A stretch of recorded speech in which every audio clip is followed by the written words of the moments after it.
Hey, Beth from Ozark Prepsteaders here. Today what we're going to do is we're going to do some small batch canning. So what I found out whenever I talk to people is many times folks who are new to prepping, new to homesteading, or are trying to do urban style prepsteading like we are, they get a little bit overwhelmed with everything that's there is to do. Like there can be a lot. You can prep as much as you want or as little as you want, and you can make your homestead as big as you want or as little as you want. And there's a whole lot that can go into all of that. So what we have discovered since uprooting our lives and moving halfway across the country and renting a little place in town is that we just had to kind of downsize a lot of stuff. And that's okay.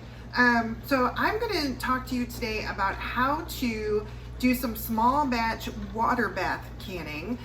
We're going to do some blueberry jam. It's fun, it's easy, it doesn't take too long, and whenever you are doing small batches, like it's super manageable, right? There's just not, it's not so overwhelming. So let's get started and let's have some fun.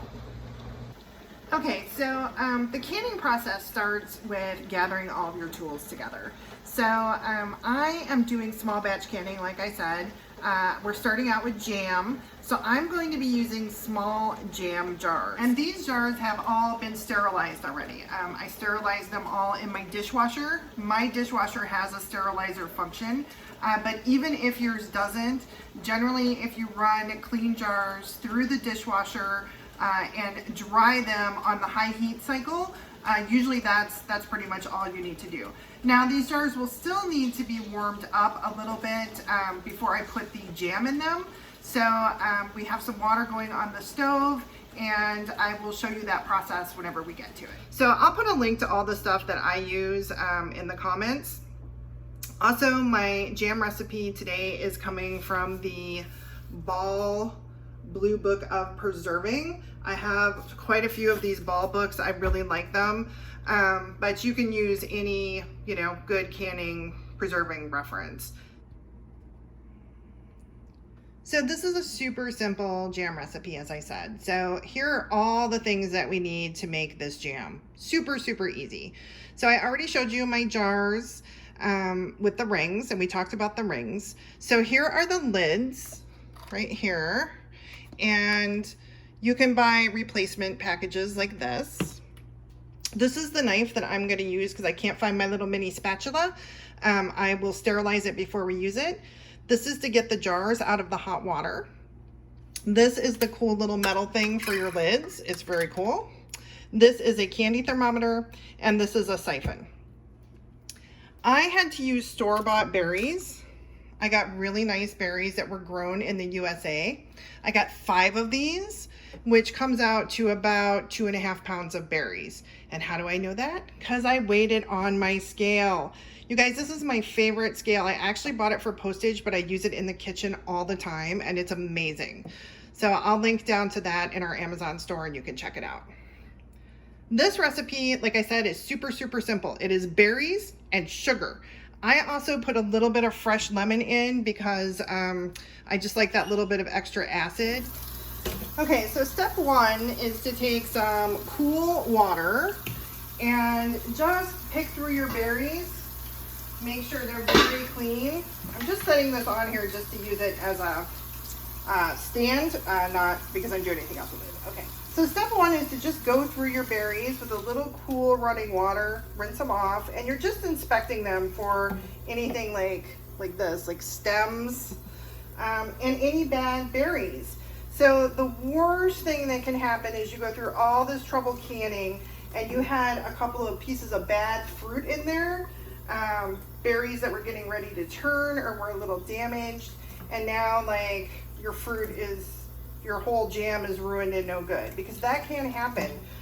Even though the process of water canning heats your food up and the intention is to kill bacteria off, you really have to start with good fresh food, because if you start with food that started to turn, you're just introducing extra bacteria And it only takes 1 or 2 of those little buggers to get loose in there and wreak havoc on everything you're making. So for example, here's a bad one. So that one is a little rotten. It's already open, so I'm just gonna throw that one down the garbage disposal. Now, if we had our chickens already, or we were out of town and we had some pigs, I would of course save those and pass them on. But we are in town and don't have our hens here yet. So I'm just gonna work my way through this whole big thing of berries, making sure they're all clean. And once I have clean, good berries, then we will get on to cooking. Going through your berries, like you really do want to do it in small batches and handle them all, because you know, sometimes they look good, but as you feel them in your hands, you get some that are really, really soft. And again, those are the ones that very well could have some extra bacteria or could be getting ready to spoil. And you just don't want that in your jam. The thing I'm finding most with these blueberries actually doesn't have anything at all to do with spoilage. They're actually still really fresh. These are American grown berries. Not organic, I couldn't get organic, but they are USA grown. They didn't truck them in very far. They're fresh, they're in really good shape. They taste really good, but I am finding a lot of stems. And trust me, nothing spoils your jelly more than stems. So here's a good example. This one, it looked good, but then when I picked it up and had it in my hand, it's really soft. And as you can see, it's mushy. That is not what you want in your jam. I happen to be one of the messiest cooks in America. Kind of famous for it. So what I'm a little regretting right now is that I don't have a nice apron to wear. So that's why I'm sorry to say I'm in kind of ratty clothes. Because you know, blueberries, those stains don't come out. They used to use blueberries to dye clothes in the old days, dye fabric. Some places they probably still do. Some organic artists probably still do. There's a reason for that. It definitely stains. So keep that in mind. One of the tricks that you can use for like your stovetop and stuff, if you have white, is you can put just a really thin layer of something slippery on there, like maybe a little cooking oil. Now when I say a thin layer, I mean like if you put, you know, too much on, that could catch on fire, right? So you don't want to do that. You just want to, just so it just feels a little greasy to the touch, and that will help whenever you go to clean up, to get the blueberry juice, any blueberry juice that might have spilled off of there pretty easy. Okay, so I just finished cleaning all of my berries up, and out of those 2.5 pounds of berries, I maybe had like 10 soft ones and like a freaking cajillion little tiny stems. So we worked on that. We got all those cleared out. They're very tasty. I actually got these berries at Walmart and they were super on sale. It was like $1.70 per container. So that was a really good price. And like I said, they are American berries. I don't buy anything trucked in from China or even South America. I want to use real USA food that I know is in good condition and you know, hasn't traveled so far. That's really the key. So we're going to move over to the stove. The way this recipe starts is you get your berries in a pan, and you first just start with a plain old potato masher, just mashing up the first level. I just want to tell you that everything that I'm using, all my tools and everything, I just dip in the boiling water bath for just a couple of seconds, just to make sure it's ultra clean before I start using it. So you're going to see me do that, and that's what's happening there. So back here, I just have some water simmering. That's for my lids. I'm just going to go ahead and plop them in. It doesn't really matter, you know, like how long they sit in there. It's just simmering and they'll be okay. So we're going to start with the berries, and the recipe says, and by the way, I think I said this at the beginning, but in case I didn't, we are having this recipe. So the full recipe calls for 5 cups or 5 pounds of berries, and we have 2.5 pounds of berries.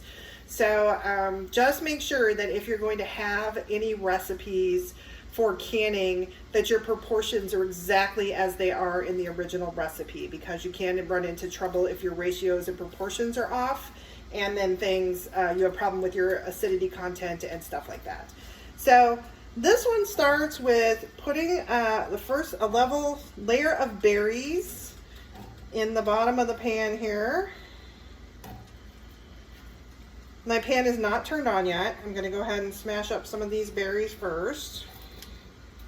And as soon as I get my first level smashed up, and then you just use a potato masher to kind of pop the berries. Now, don't worry if they don't, like, you know, really pop open big and you don't have a bunch of juice splurted out. It's kind of like if you've ever made homemade cranberry sauce. As they start to cook, the berries are going to pop and the insides will come out. This is just to kind of help get them going. So now that I have gone ahead and got my first layer in there, I'm going to just turn my burner on medium. I'm always a little concerned about scalding, and I don't want that to happen. This recipe is 2 1/2 pounds of berries and 3 cups of sugar. So I already have my sugar measured out. I'm just going to kind of layer. So as everything starts to cook, it kind of starts to cook together. Put a little, oh, you know what? Look at that. See, I just found another stem, and I went through those berries pretty much one by one, but oh, that happens. They get in on you there. All right, so this is level 2, and I'm gonna smash and another stem. So you have to be ever vigilant whenever you're working with the little berries, because it's really easy for those to get snuck in on you there. Boy, here's my next layer. Smush, smush, smush.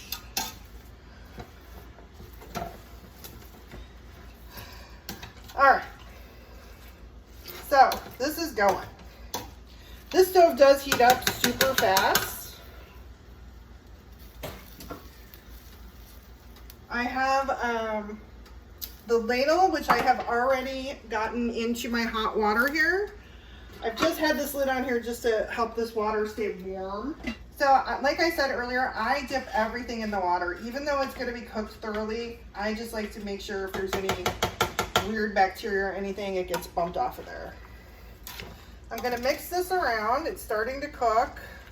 Now that I can see there's a layer of liquid on the bottom and I know nothing is going to scorch, I'm going to go ahead and put the rest of this sugar in. As this starts to cook, again, if you've ever made homemade cranberries at the holidays, you know that as the fruit starts to cook, these berries are going to burst open and it will really cook down. And then you can just help it along, you know, smush it down a little bit. You don't want to scorch it. That's kind of the key, I think, is just to make sure that you keep your heat on low to medium. Well, medium to medium. You just don't want to have any scorching going on until you get down, you get enough juice in there where you're ready to turn that heat up a little bit. I'm close, but not there quite yet. Okay, so now I'm going to add my couple of teaspoons of lemon juice.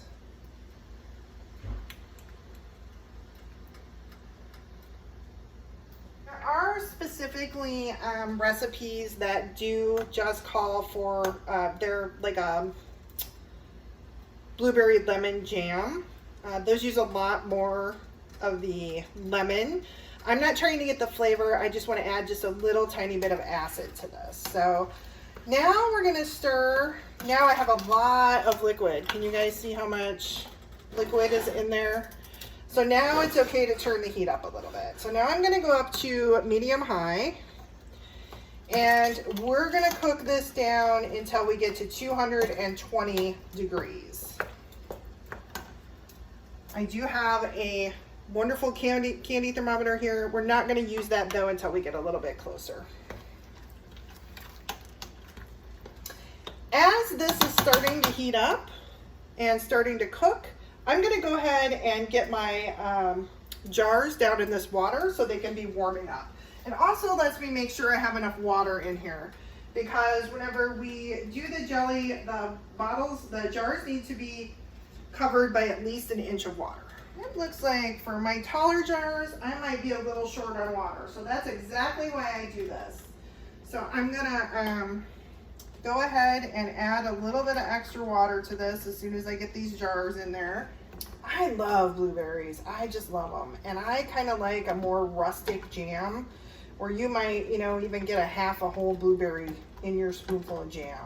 So I'm just gonna use this spoon. I'm not gonna go crazy trying to completely pulverize my berries. As they start to cook, the insides come out, it thickens up. You will notice that the juice will eventually start to get really thick. That's why we're going for 220 degrees. So you may wonder, hey, why 220 degrees? 220 degrees is the gelling point. It is where it is hot enough that all of the chemical reactions take place in the right way, that things start to thicken up and gel and set. So that's why we are at that temperature. Well, these cook a little bit more. I'm gonna go ahead and get my area over here set up to process because I'm gonna need a little bit more space. Okay, so I'm just gonna put down a very clean towel. This is where I'm gonna land my jars, which is exactly what we wanted. I'm gonna keep smushing. Can you believe how much juice that made? It's crazy, right? Look at all that juice in there. All right, this is really bubbling now. So now I'm going to use my thermometer here and see what temperature we're at. Hey, don't forget to like and subscribe to this video. As soon as this gets to 220, I'm gonna turn the burner off, but I'm gonna keep stirring until it drops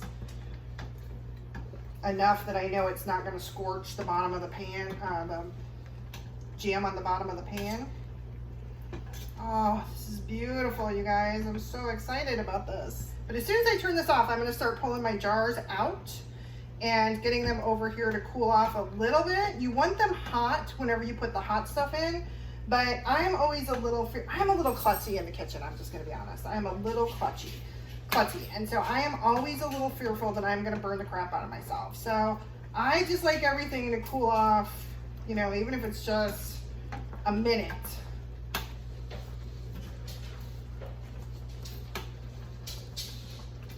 And we're there. This is really important. Don't get so excited and lose your patience to the point where you stop this early. Because if it does not reach that gel point, it is not going to thicken up on you and it's not going to be good jam.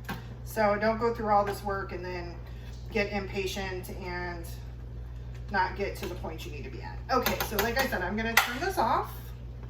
I'm going to keep stirring. I'm going to get my beautiful jar remover and I'm going to start pulling my jars.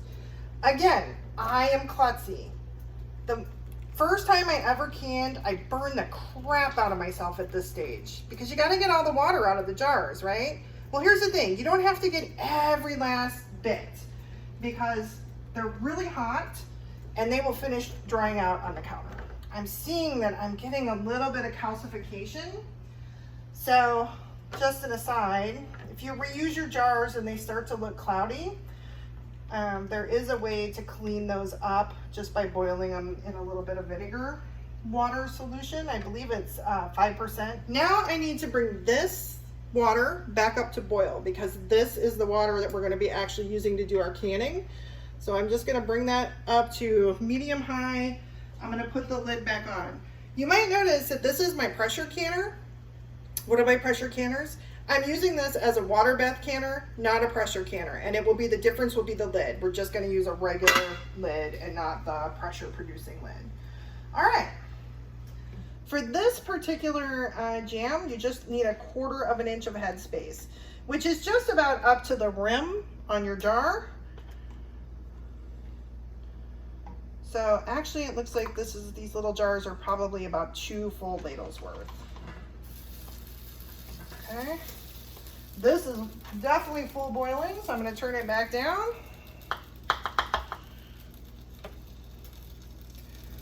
Clean rag, and we're just going to wipe the top off of these jars.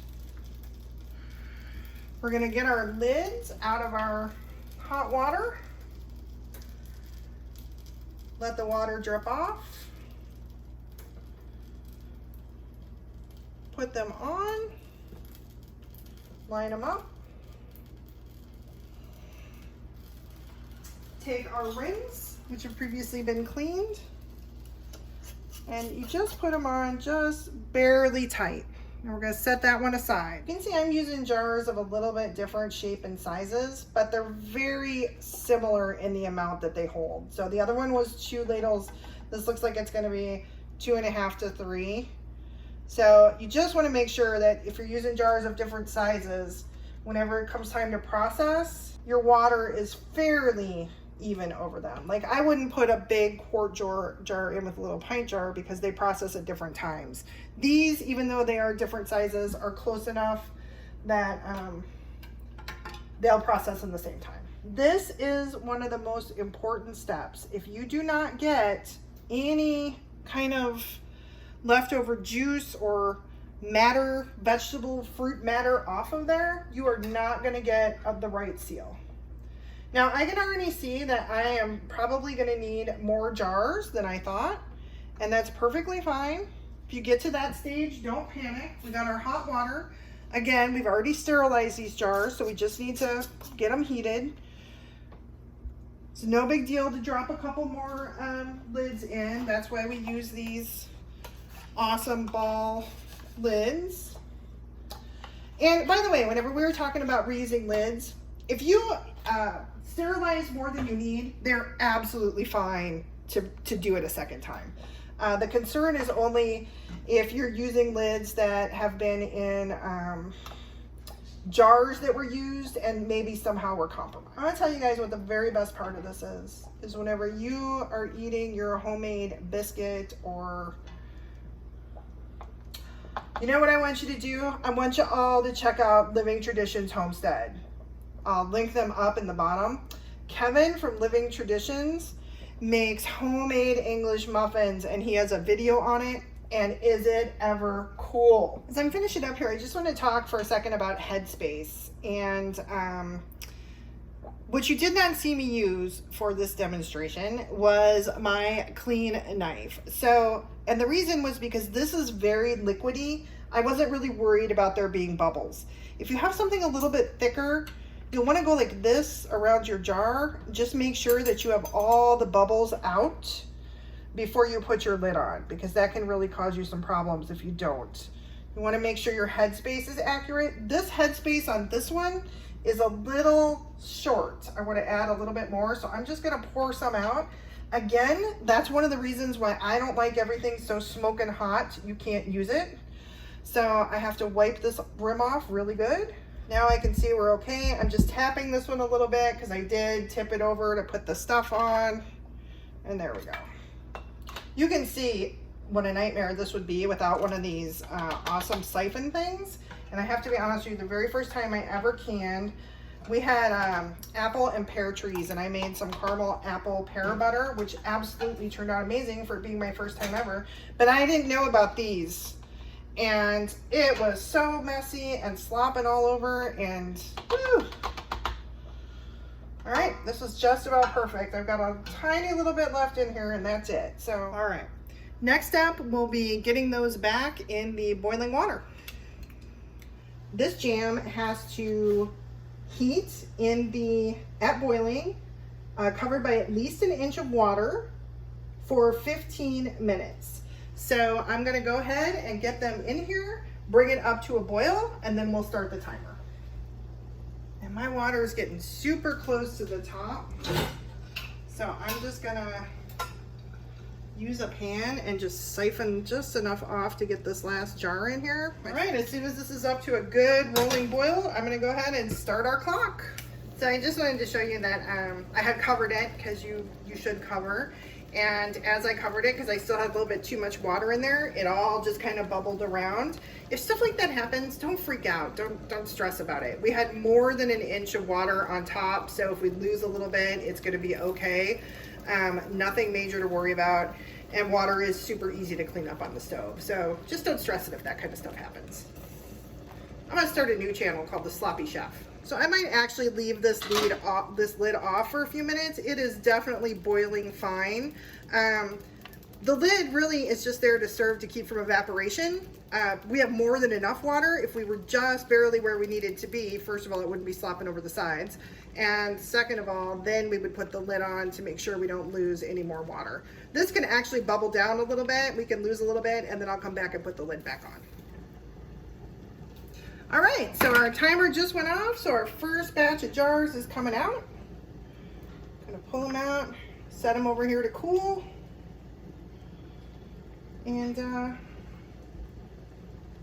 sometimes as soon as you take them out, you hear the lid start popping. Sometimes it takes a minute. Oh, there we go.